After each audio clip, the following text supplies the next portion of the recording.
தமிழகத்தில் மணல் விற்பனையை தமிழக அரசே செய்து வருகிறது.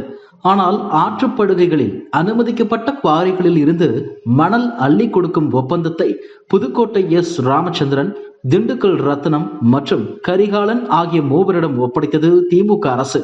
இவர்கள் ஏற்கனவே அதிமுக ஆட்சியின் போது தொழிலதிபர் சேகர் ரெட்டி தலைமையின் கீழ் பணிபுரிந்தவர்கள்.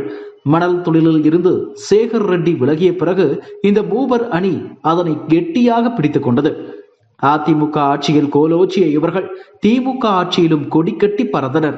இந்த நிலையில் கடந்த நாடாளுமன்ற தேர்தலில் அதிமுக மற்றும் பாஜகவின் வெற்றிக்காக அந்த கட்சிகளுக்கு தேர்தல் நிதி வழங்கினர். 2026 சட்டமன்ற தேர்தலிலும் அக்கட்சிகளுக்காக தேர்தல் செலவுகளை கவனித்துக் கொள்ள சம்மதித்துள்ளனர்.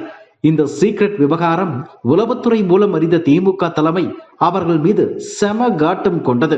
இதனால் இந்த மூவர் அணியிடமிருந்து மணல் பிசினஸை வேறு நபர்களுக்கு மாற்றிக் கொடுக்க ஆட்சி தலைமை முடிவு செய்தது.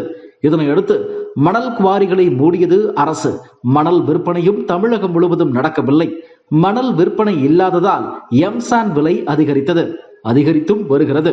முறையான மணல் விற்பனை இல்லாததால் கட்டுமான பணிகளும் தேக்கமடைந்து வருகின்றன. ஏற்கனவே இந்த மூவர் அணியின் மணல் பிசினஸில் பல ஆயிரம் கோடிகளுக்கு சட்டவிரோத பண பரிவர்த்தனை புழங்குவதாக வந்த புகார்களின் அடிப்படையில் இவர்களுக்கு எதிரான ரெய்டுகளை நடத்தியது அமலாக்கத்துறை.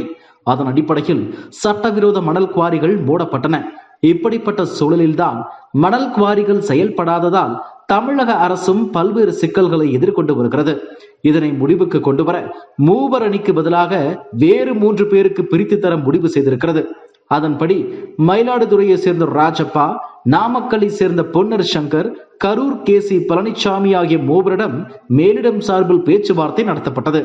இதில் ராஜப்பாவுக்காக தலைமைக்கு நெருக்கமான சீனியர் அமைச்சர் ஒருவரும், கேசிபிக்காக மற்றொரு முக்கிய அமைச்சர் ஒருவரும் சிபாரிசு செய்துள்ளனர்.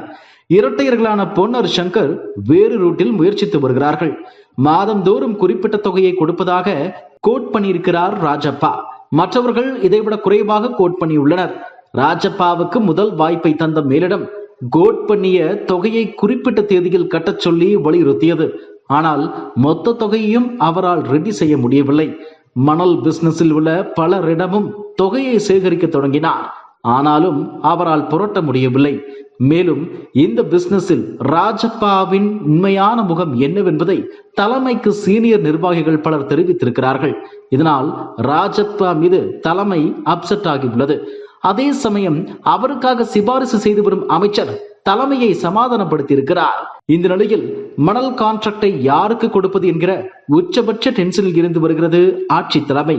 என்ன நடக்கப் போகிறது என்பதை பொறுத்திருந்து பார்க்கலாம். இதுபோன்ற செய்திகளை மேலும் தெரிந்து கொள்ள எங்களது யூடியூப், ஃபேஸ்புக் மற்றும் ட்விட்டர் ஆப்களை சப்ஸ்கிரைப் செய்யவும்.